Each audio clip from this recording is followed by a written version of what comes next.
Right. Hello, I'm Simon. I like complex problems, cats, and coffee. As you could tell from my mug, it's not beer, it's coffee. Thank you very much for having me. Um, so I want to talk about technologies necessary but not sufficient to bring bottom line improvement. And for me, there's only three things as part of that I would like to talk about. The first one is the goal of the business, because without a goal, there can be no improvement. I also want to talk about Encom, which is a fictional business based on true stories, to try and bring otherwise abstract ideas to life. And finally, I want to talk about the role of technology and improvement. A bit of a warning as I go along, I'm going to ask you questions. That's not to test you, that's to test me to make sure I'm delivering the material in a way that makes sense. Use the chat, I suggest, if that's okay. I'll check it periodically and I'll tell you when I'm going to check it. So feel free to log questions there or any answers, and I'll come back to it in a second. Hope that's okay. Also, if you have any medical emergencies, otherwise use the chat, we'll come to it. All the good ideas in this presentation aren't mine. They come from other people, including my mentor, Noah, including my father, Nigel, and all the other wonderful people here. All good ideas are theirs, all bad ideas are mine. So I want to talk about the goal of the business. Right. So for me, I believe that the goal of a business is to increase profits now and in the future. And I hope as you read that, as you hear my voice, the hairs on the back of your neck are going up, because that sounds really capitalistic. But there's 5 key words there: now and in the future. We can't increase profits now and in the future if we don't provide satisfaction to the market today. And by market, I mean customers, I mean the environment, I mean shareholders too. If we don't look after our customers, if we don't look after our shareholders and the environment today, we can't make profits in the future. And even closer to my heart, even closer to Rebel Astronaut's heart, we need to provide a secure and satisfying environment for employees. If we don't look after our employees today and they go elsewhere, we can't make a profit tomorrow. So in order to increase profits now and in the future, we don't just need to look after our shareholders, we need to look after our employees, we need to look after the environment, we need to look after our customers. Otherwise, there'll be no business tomorrow. And if you just maybe entertain me with that thought for a little bit longer, I think there's 2 ways to increase profits. The first way is to prioritize reducing costs. And in my simple mind, all I mean by that is just make sure of all the money that flows into our business today, more of it stays in the organization, stays with us, goes into our pockets, becomes profit. The second way to increase profit is to just make sure more money comes into the business in the first place. We prioritize increasing revenue. And the key word here is prioritize. If we prioritize reducing costs, we don't forget about revenue. And if we prioritize increasing revenue, we don't let costs spiral out of control. It's just which one do we put in first place? There's 2 interesting things for me about prioritizing reducing costs. If we prioritize reducing costs, we lose our ability to focus as an organization. Everything in an organization is a cost. We need to pay our staff. We need to pay real estate. We need to pay for on-premise data centers. Now we need to pay for cloud costs. We need to also pay for the travel expenses. Everything in an organization is a cost. If our priority is to reduce costs, where do we begin? Where do we end? And the second thing is you can only reduce costs down to 0. And the really perverse thing is if you're really successful reducing costs, if you reduce costs all the way down to 0, you don't have a business left. So you don't actually want to be fully successful in reducing costs. There's 2 interesting things about increasing revenue for me. The first one is theoretically you can increase revenue no end. Don't tell me, don't get me wrong, it's not that easy, but it's nice to know there's no upper limit. And the second thing, which is what I'm going to try and convince you about for the rest of this presentation, bear with me, is that if you prioritize increasing revenue, you have a clear focus for improvement across your business, as Giles was alluding to. So recap, prioritizing cost reduction inhibits focus.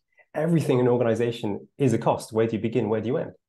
And it limits improvement because you can only reduce costs down to 0. Secondly, prioritizing revenue growth provides clear focus for improvement, as I'll try and convince you. And it unlimits improvement. You can improve revenue no end. Right, so now I want to introduce Encom, so we can start to make these ideas reality. So Encom is a build-to-order software business. And let me just introduce you to the customer journey so we can talk about them a bit knowledgeably. As with most organizations, the customer journey begins with a customer wanting help. They want some software built. Encom has a sales team that finds those customers, brings them in. They have user interface designers who design the interfaces. They have developers who develop the software for that user interface. And then we have finance who, once the software is complete, go and collect payments. So it's like 4 steps to revenue. Looks like a monopoly board. Let's go all the way. The first question, and we obviously want to get projects from left to right as quickly as possible. That is one of my 3 animations that I can possibly do in the presentation. You'll be glad to know. So the question I have for you as an audience in chat, if that feels okay, knowing what little you know so far, if you were the CEO of Encom, how would you increase revenue? Let's go bring up chat, scroll down. A good office coffee is a cost. I agree with that. A necessary cost. Bring designer closer to customer. I'm curious about that. Find more customers. Yeah. Push more in the front end. Focus on a market segment where there is a gap, like the customers will pay for and sell to them. Yeah. I kind of link Patrick and Charles, your 2 comments. It's more about getting more people in the front door. Increase prices. That one always comes up. It's really interesting because I realized that in a way, the market sets the price. You're constrained by how your competitors are pricing and how much your customers are willing to pay. Not that I disagree, but it's maybe hard to do in isolation without other kind of pieces of your organization moving. Build better relationships. Yep. Particularly across the business, I can understand, or with your customers. Anything else? This is good. This is good, Harness. Chance to have my coffee. Widen the scope of the service. Increasing costs has limits. Increasing costs has limits. Dr. Glenn, I'm interested in that one. Increase the license cost. Oh, I see. Yeah, increase license cost. Yes, assuming this is a SaaS or some such. Understand the buyer's cycle, adjust sales targets according to that. No, trying to sell between funding cycles. Interesting. So a lot of this is, this is good. So get more people through the front door, move what you do into a position where you can increase the margin, those kind of things, and reduce the cycle time between customers making the request and receiving software. Good, I like this. I learn every time I do this presentation. Okay, awesome. Right, okay, let's move on. Let's have a look. Let's have a look. So I'm going to try and answer this very, very simplistically because I am very, very simple. So if I was the CEO of Encom, I'd look at that last step and I say, that's the one that brings in revenue. Collect payments. So if we just do that faster, if we collect more payments in any given period, that's more revenue, right? That's great. But the problem is, as I say that, I realize we can't collect payments until we've delivered the software. So if we want to collect payments faster, we need to develop the software faster, right? But the problem is we can't develop software in this case until we've designed the user interface. So we can't do that step faster until we do that step faster. But then as I realized, we can't design user interfaces for customers that we haven't actually found yet. So if we want to design interfaces faster, we need to find customers faster. And I don't know about you, but I don't feel I've actually added anything here. All I've said is if we just do everything faster, if we do more in any given period, we'll get more revenue. I don't think that's particularly helpful. But I think as much as I like the monopoly board, I think maybe it's distracting me. And there's an assumption here that I haven't quite surfaced. And if I think instead of the organization like a pipe, that maybe may help. So the assumption that I've assumed is that every part of organization works at the same rate. And we know, even just looking at the software development part of an organization, that's not the case. Work piles up between teams for many reasons, but one of the reasons is because each of those teams is doing something differently and therefore going to work at a different rate. And similar, that's what we saw at Encom. We saw that work was consistently, more often than not, piling up in front of the development team compared more than other teams. We saw that they were doing the least and the most amount of time through no fault of their own. There's always going to be, by definition, a bottleneck in an organization. There's always going to be a narrowest point in a pipe. And in this case, it just happened to be the development team. But there's something really interesting about a bottleneck in an organization for me. And what that is if we imagine that the development team could only complete one project a month through no fault of their own, and every other team could move much faster, the rate at which the whole of Encom, the whole organization, can generate revenue is equal to the bottleneck. And the reason for that is if we think about the finance team, say they can collect 10 payments at the rate of 10 projects a month. They can't collect payments until software's been developed. So 9 projects a month 90% of that is excess capacity that can't be used. So now I've told you a little bit more. How would you increase revenue at Encom? Gonna bring up the chat and let's have a little look. It must be busy here. Ship faster. How would you ship faster? Where would you focus your efforts as CEO? Lower quality. Oh, wrong answer by any means.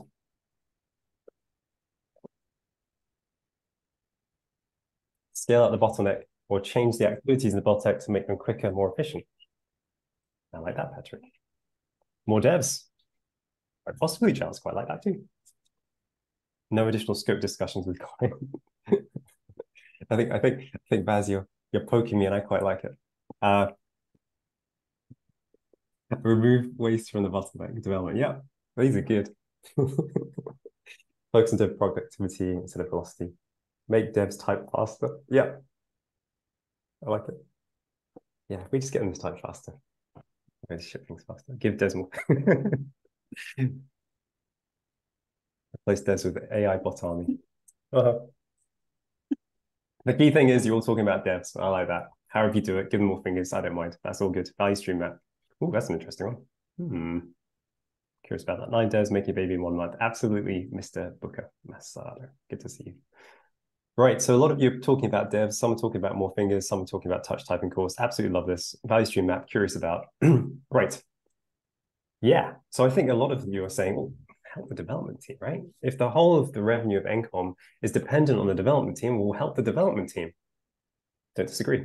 Thought experiment. What happens if we instead focus improvement anywhere else? Everywhere but the development team.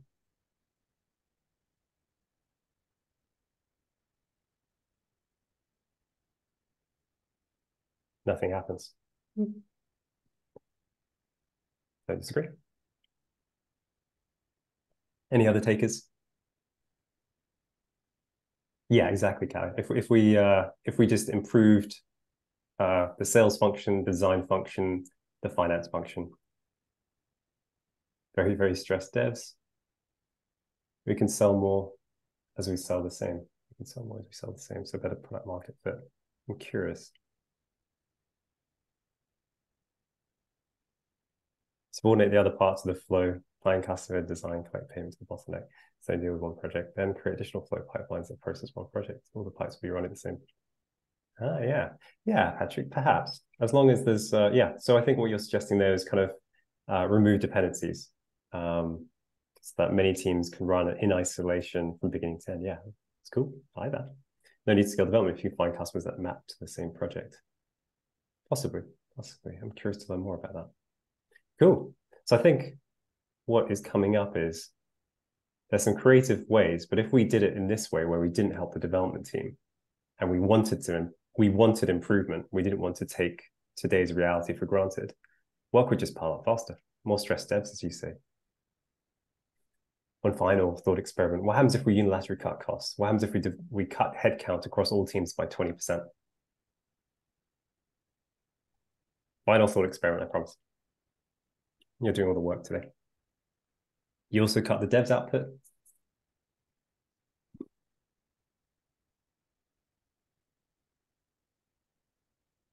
50% less output.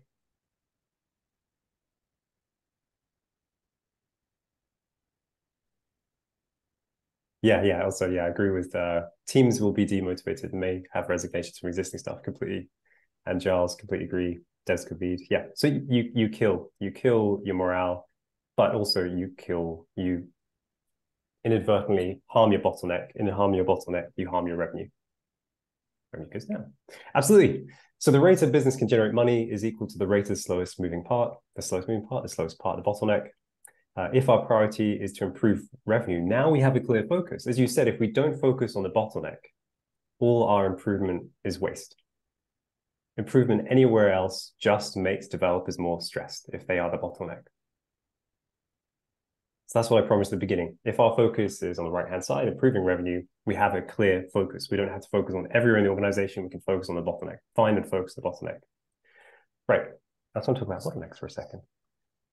So, of course, in our organizations, we want to increase the rate we complete work. We want to get from left to right as quickly as we can, from please to thank you. But as we also know, it's not a straight line process. There's loads of obstacles that just get in our way. And there's two interesting things about obstacles for me. The first one is that obstacles tend to come from elsewhere. Teams are smart. If there were obstacles that were getting in their way that were caused by something in their team, they would have removed those obstacles by now. They wouldn't let them stand around. And all that leaves are obstacles that come from elsewhere in the organization, policies, measures, processes that get in the way of the team, things outside of their control.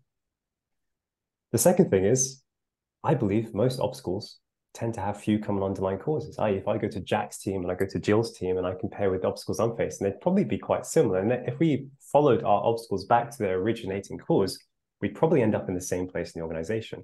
Much like when you go to a doctor, and I hope you don't have to, but if you do, and you have many symptoms, they'd probably trace those symptoms back to just one or a few underlying causes. And what do? They treat the underlying cause because they know even if you have 10 symptoms, you probably have one underlying cause, one ailment. And if they treat that ailment, all your symptoms go away in one go. They don't waste their time on the symptoms, maybe temporarily, but they know that any relief will be temporary. They focus on the underlying cause. And what that gives is it gives leverage. It means we can focus on the few things that matter, the few underlying causes, and remove all the symptoms, all the obstacles in one go. We can create much relief for many teams in one go. So recap, an obstacle, one part of the organization is often caused by something elsewhere. People are smart.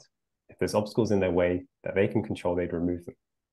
And many obstacles tend to come from just a few underlying cause, like when you go to your doctor.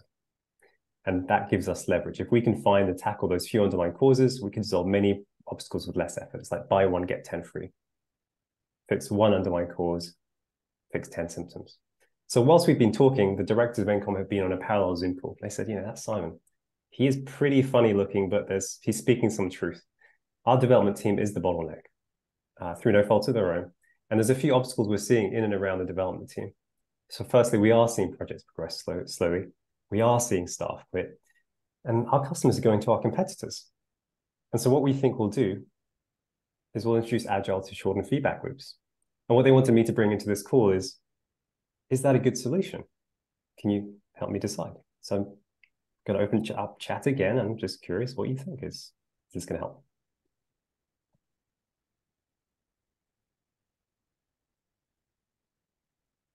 What do you think?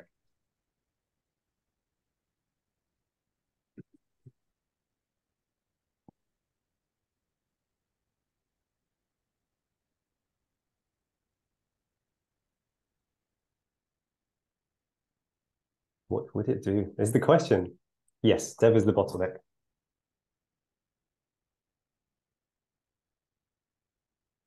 That's the question. Can I ask a stupid question? What does agile mean as a noun? That is a good question. I'm not a tech guy. I've never heard that phrase before. Sorry. Oh no, don't apologize. Let me try and define it in this case. I guess it could mean whatever you want it to mean. But let's go with a specific definition in this case. In this case, I guess it's shipping early and often to customers so they can see what you're doing and offer feedback and guide what you do next, if that makes sense. So they can so work small, think big, work small, get ongoing feedback so you can adjust your path. Does that help? Okay, keep me honest though. You made me think. Thank you. Sorry, I was reading this. So Patrick, not necessarily, as it does not consider a holistic enough set of factors that may be causing the problem. What problem is Agile trying to solve? Do they have feedback loops in place to shorten in the first place? If you want to go faster, don't go Agile. Yes, but don't stick to book implementation. Think what works for you or specific organization. So I'm seeing a few whys, which is good. Why Agile? Where is the bottleneck? Why is it the bottleneck? And book implementations aren't always good implementations. This is good. No, going to Agile itself will not fix anything. There's not a development team that has issues in these symptoms. There's more likely in the pipeline before. Ooh, interesting. Where does your notion of speed come from? I've never understood this. If you want to go faster, buy F1 car and go to the shops. My father says the same thing. Problem is that sales sold something that's not easy to make. Possibly. Okay, cool. I like this. So what I'm hearing is a lot of questions and a bit of speculation in the absence of me giving you much information. This is good. This is what I want. Absolutely speculation, right? Something I say very too often, perhaps, is it depends. And that's exactly what you're saying. As Russell Lakoff says, even better, the more of the context of a problem that a scientist can comprehend, the greater his chances of finding a truly adequate solution. That's what you're all saying. You're saying, well, what came before the developers? Because that's probably where the problem is. It may not be the developers. Why do you think it's the developers? And that's exactly right. That's exactly right. And what I find difficult about this is the context of the problem in this case is NCOM, is the organization as a whole. As you said, what comes left, what comes right, and what comes all around it. We have to understand the organization. An organization is messy, is complex, many interconnected parts. But then Steve Tendon really nicely steps in here and says, an organization can't really be complex because we made it. If it seems complex, it's just because we haven't joined the dots. And this is where cause and effect thinking can help us see the inherent simplicity behind that perceived complexity. And so we could perhaps use cause and effect thinking to understand, is Agile really the right thing to do here, based on understanding the organization? So that's what I will do with you today. I want to use a tool from the theory of constraints, a current reality tree, which is just a cause and effect diagram to understand the organization. And through that, hopefully we can understand, is Agile going to help? What is the problem really that we're dealing with, as you'll bring out in the chat? The way to read a current reality tree is an arrow means if then. So if the lamp is not plugged in, then the lamp won't turn on. And a circle is an and clause. So if it is raining and if I'm outside, then I will get wet. So these are all the obstacles that were mentioned on that separate director Zoom call. Staff are quitting, projects are progressing slowly, customers are going elsewhere. There's one other one they mentioned as well, which are margins are reducing. If we just stare at these obstacles for long enough, we can start to see some cause and effect relationships already. If customers are going elsewhere, if they're going to our competitors, that's probably one reason why margins are reducing. And if staff are quitting, that's probably one reason why projects might progress slowly, at least for a period. But what we found out from looking around was that timeliness was important to NCOM's customers. They came to have a problem solved in software. And if projects are progressing slowly, customers are going to go elsewhere. They're not getting the problem solved in the time they need it solved. Also, finding, hiring, and training staff has a cost and staff are quitting. That's one other reason why margins may reduce. But as we looked around, there was something else that looked innocent at first, which was that staff time was fully utilized for projects. If that was the case, and skill growth takes time, that means that staff weren't able to develop their skills. If they had 8 hours in any day, they were delivering projects 9 hours a day.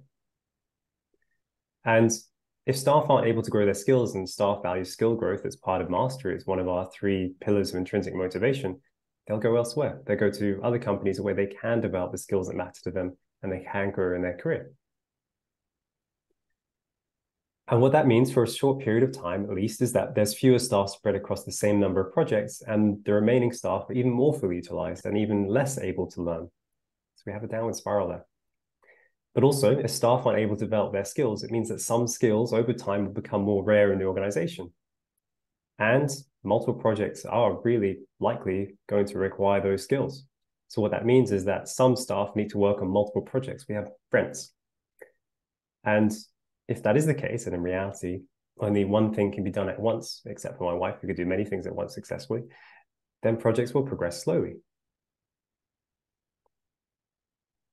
And if timeliness is important to customers and projects are progressing slowly, management's going to go, damn it, we need to move faster. Let's prioritize delivery.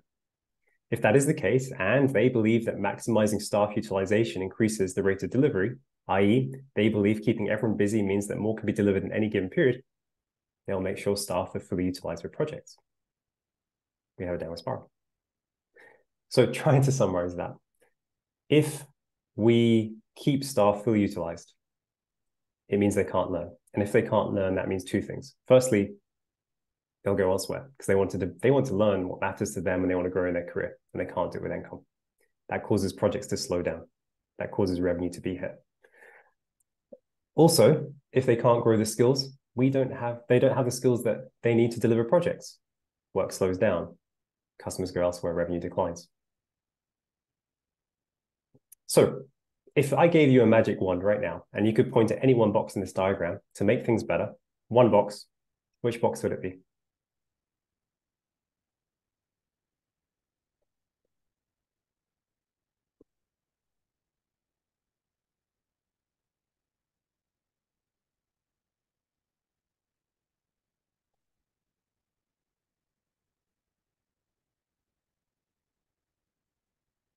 Oh, it's interesting. Management priorities delivery.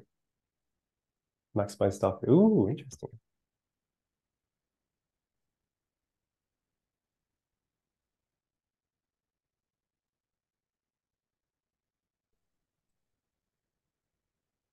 We have staff quitting. We have management prioritizes delivery, which is this one here. We have 2 votes for maximizing staff utilization. Any others? Skill growth takes time. Ooh, interesting, that one. Oh, that's interesting. And consider. Any others? Final votes.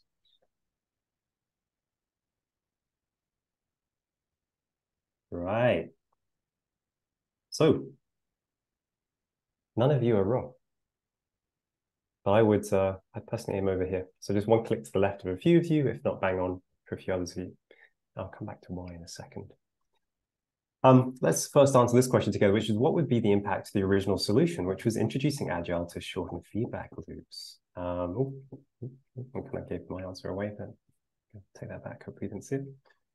What would that what would the impact of that be? Now I've shown you a little bit more. Zero things would change. Love it. Any other takers? Anyone see things differently? More stand-up meetings? Ooh, ooh. Yeah, so some things would change, but not for the better. I think, Daniel, I'm reading your hopefully shorten the feedback. Interesting. More waste by forced meetings. Yeah. Lots of stuff in the two. Yeah. I should have got you guys to define Agile. I think you got more flippant explanations than me. Love it. Right. This is good. So yeah, so Agile is neither good nor bad. It just depends on the situation, right? And this situation doesn't feel like Agile would help. So the best I could think of was to Dan, your point, right? It could help if we had customer demos. Initially, maybe they'd see some progress and we could get feedback and they'd feel satisfied for a little while. But then if things are moving slowly, they'd see very little progress between those demos and they'd get really frustrated. So we'd just be carrying a rod for our own back. So I don't think it would help very much in this particular case if it was implemented in that way. So it just doesn't fit the situation. So recap, cause and effect thinking, like a current reality tree, can help us find the focus on the underlying causes to eliminate their effects, as you're starting to pinpoint, and I was kind of guiding a little bit to the left of the diagram. Understand why focusing anywhere, like I tried to do with Agile, it's not good or bad, it's just not the right tool for this situation. Understand why focus anywhere that isn't an underlying cause leads only to temporary improvement. As Russell Acol puts it much better, we fail more often because we solve the wrong problem than because we get the wrong solution to the right problem. And in this case, fully utilizing staff projects was leading to slow project progress. We talked about that. Right, interlude. This is where, if you have a piece of paper, wonderful. If not, you're going to rely on your brain, which is always a difficult thing for me. Right, so imagine 9 dots or draw 9 dots in a grid. What I'd love you to do is with your imaginary pen on your imaginary paper or real pen on real paper, whichever you choose, or a bit of a mixture of the two, I'd like you to try and join all 9 dots without removing your pen with just 4 straight lines. I don't know why I'm drawing my hand. You can see me try on the right-hand side there. I do 4 straight lines, but I can never connect the 9th dot. So I want to give you a minute. I want to see if you can join all 9 dots with 4 straight lines without removing a pen from the paper. And then I'll see if anyone got it, because I did not get it. And this comes from The Art of Problem Solving by Acol.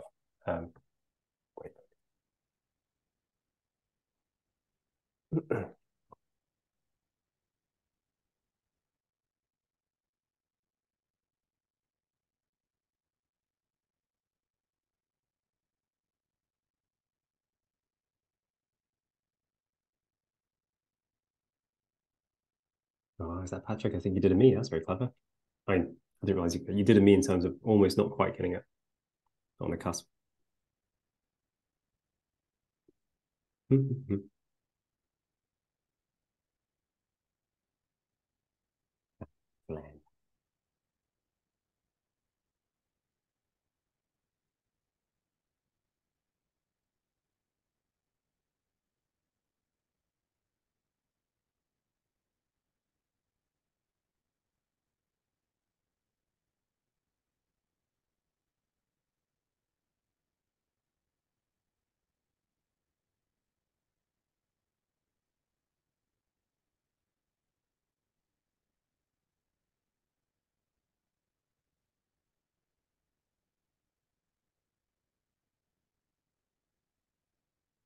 I'll put you out of your misery shortly.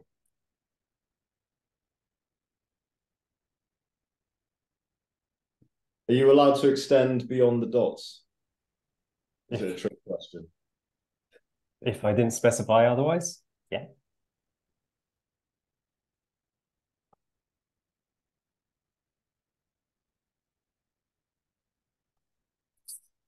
I see loads of people come like this. That's exactly the right thing to be doing. Right. I'm gonna put you out of misery. I'm gonna put you out of misery. That's okay. One solution is in the top right.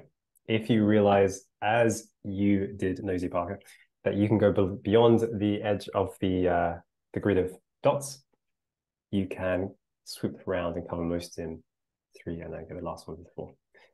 If you recognize you can fold the paper, which is where doing this may not help, you can get 6 of the dots with 1 line and then swoop around and get the rest. And I do not know how to get rid of those lines on the slide, so that's going to be, oh, thank you. Don't mind if you keep them, but you could also use a really thick pen and just do it in 1 line. Exactly. Yes, absolutely. Oh, love it. Love it. Yep. Third solution. Love it. Absolutely. Third solution. Thick pen. Right. So ACOP is this really well. It says creativity is shackled by self-imposed constraints, exactly as you're raising, right? And therefore, the key lies in developing the ability to identify such constraints and deliberately remove them. And so the reason I couldn't find the top right solution was that I held an assumption, a self-imposed constraint that I didn't realize I held, and I couldn't remove it, which was lines must be drawn within the perimeter of the square. Nosy Parker, as you raised, forgive me, I don't know your name. Grateful to know you. I like the nickname. But that's why you were able to start to find that solution. I just couldn't. And bottom right, I couldn't find that one or the thick pen example, because in this case, I held the assumption that paper must lie flat whilst lines are drawn. I didn't think I held that assumption, and therefore I couldn't break it. Summary is that creative solutions often come from surfacing and reevaluating our own assumptions. And if we go now back to NCON, this thing here, isn't that an assumption?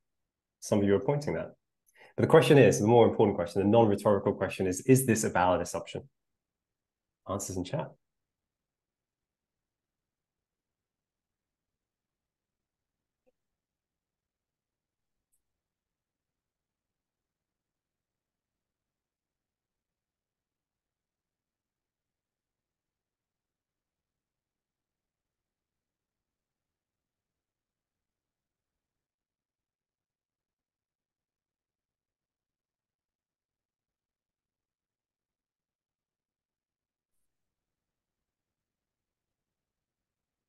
So hard to know. We have a bias that makes our assumptions seem legit.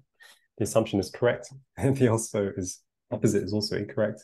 I don't think it is incorrect. I don't think it is correct.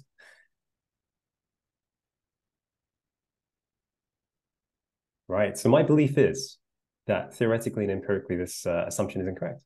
Empirically, we've seen how it plays out. We've seen what it leads to. We've seen that if we do follow that assumption, it leads us to fully utilize our staff time for delivering projects. They don't have then time to learn.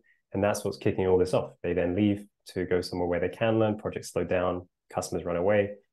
We don't have the skills we need, projects slow down, customers run away. So empirically, we've seen how it plays out, but we've also seen theoretically it's incorrect from Kingsham's formula, which is that, as I understand, I'm no mathematician, that if we utilize a resource like a CPU or something that's not a resource, like a person, above 80%, depending on the variability of work, queue lengths will start to grow to 100%. And so Noah, my friend and mentor, suggests if above 80% queue length becomes too wasteful, then we are really, there's some really serious, anyway, what he suggests here is plan to 40%, because there'll always be 20% of continuous improvement to be done. And there'll always be 20% unplanned work. So always plan to 40%, and that way you won't go above 80% utilization. And that way queue lengths won't grow to infinity. And that way you won't have traffic jams. So I'm curious, what happens if we swap out these assumptions? Before we do. Just trying to chunk this. So often the underlying cause of obstacles is an assumption that no longer stands. And correcting the assumptions can help resolve the problem and its effects. Before I talk about that a little bit more, just one other question, which is where could technology help here? And given this presentation is talking about technology, where could technology help? If you could wave a technical magic wand and point it at anything, where would you point it and what would it be?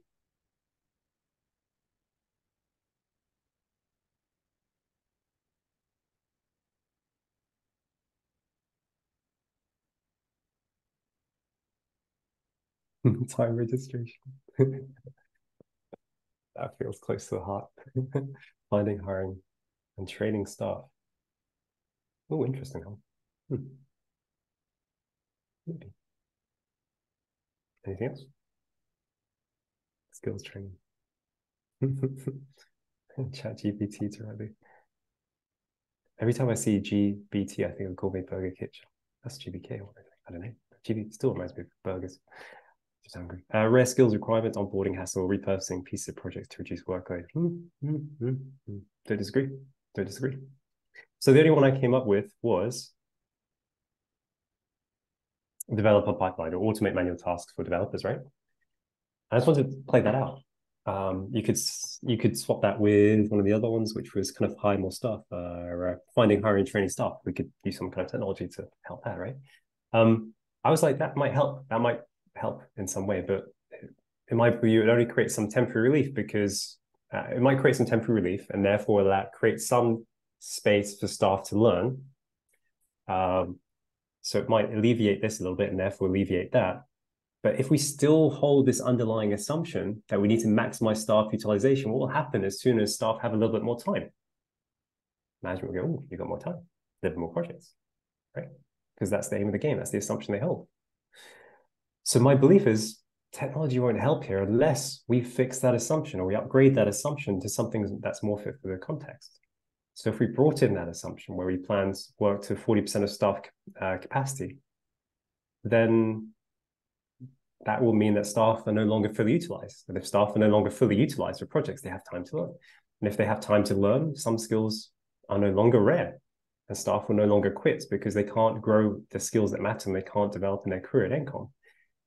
And that means that there aren't fewer staff spread across projects for a period of time. And it means that the same staff don't need to work across multiple projects, becoming Brents, becoming bottlenecks and slowing project delivery. And staff quitting will no longer cause margins to reduce or projects to progress slowly. And that means that customers don't need to get elsewhere because they'll get more of what they want on time and margins won't reduce for that reason. So automation may provide some short-term relief, don't get me wrong, but all problems will remain if staff time is fully utilized for projects. We need to change the assumptions, change the behavior, and resolve the problem. Some other invalidated assumptions. These are all assumptions I've held in the past. And it took me a while to realize that they're not necessarily true. But if I was to summarize this using an Acov quote, this whole presentation, the principal obstruction to an organization getting to where its managers most want it to be lies in the minds of its managers. It's our assumptions that hold us back. So what? Now, if I was to try and summarize it using my own wordiness, technology can bring bottom line benefits if and only if it diminishes a bottleneck to throughput and therefore revenue. As we saw, if we didn't focus on helping the developers, it wouldn't help. Assumptions perpetuated the bottleneck are reevaluated. I keep everyone busy because we'll deliver more. We had to reevaluate that to help the developers. So let's not get better at delivering technology, but better at solving problems and using technology where appropriate. And cause and effect thinking can help. Now what? Some books. These are books. And they're all books that have helped me surface assumptions that are incorrect, help towards this presentation. Really, really good. Happy to share the slides, so you don't have to take photos, whatever. There's a website, and it's got another book on it with short. If you like this kind of stuff, it's got more little things like that. By all means, have a look.